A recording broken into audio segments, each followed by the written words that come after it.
There are two different places that people get called they're overqualified, and I want to talk about what that means and how you can address it in the job search. So, first of all, if you're being told you're overqualified when you first apply for a job, so they reject you back and say, "Sorry, you're overqualified."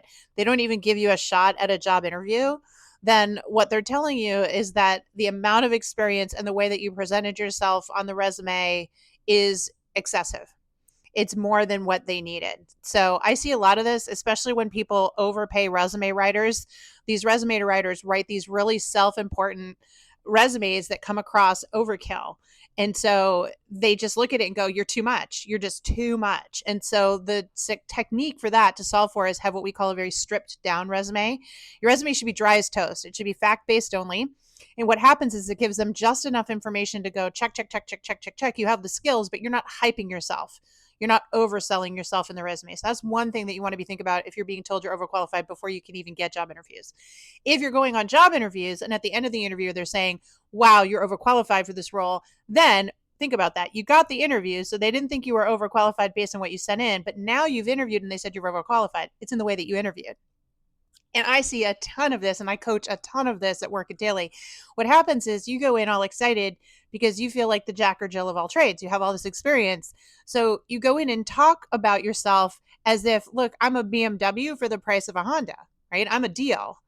And that is not what they're looking for. Nobody trusts that. If somebody came to you and said you can have this BMW for a price of a Honda, you'd say, "What's wrong with it?" And unfortunately, a lot of people unknowingly are coming across that way in the interview. So you have to change your interview strategy.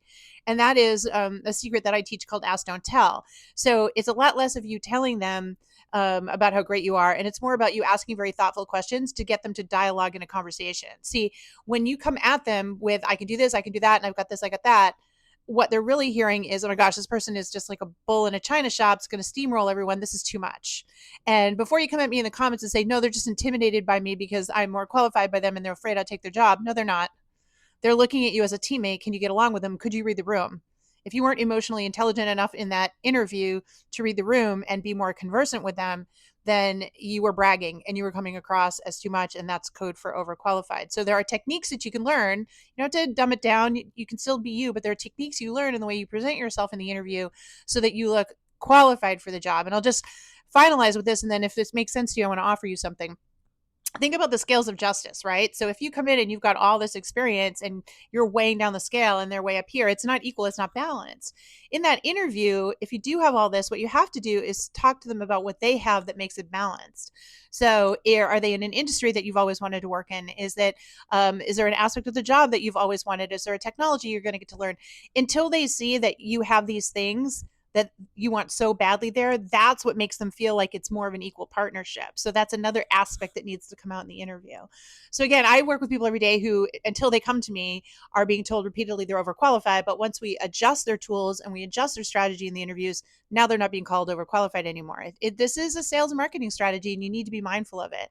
As I mentioned, if this made sense to you, I have two things for you that I want you to think about. First of all, I am doing a live job search boot camp on August 6th. You'll find the link in my bio here. You might find it down below.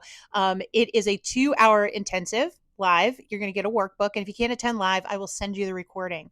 We're doing this in partnership with TikTok and Eventbrite. So the cost is $10 to cover the technology costs. But again, you'll get all those materials. You can come to the event and learn start to finish what is working right now in this market. So check that link out. And if you would like to work directly with me and my team, I have a special 7-day free trial of my program, of my platform, job search coaching platform. You'll find that linked in here as well.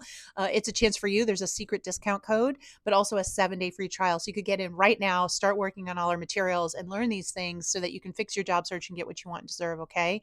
I know it's frustrating out of there, folks, but all you got to do is close your gaps in knowledge. Okay. You can do this. Good luck. Go get them.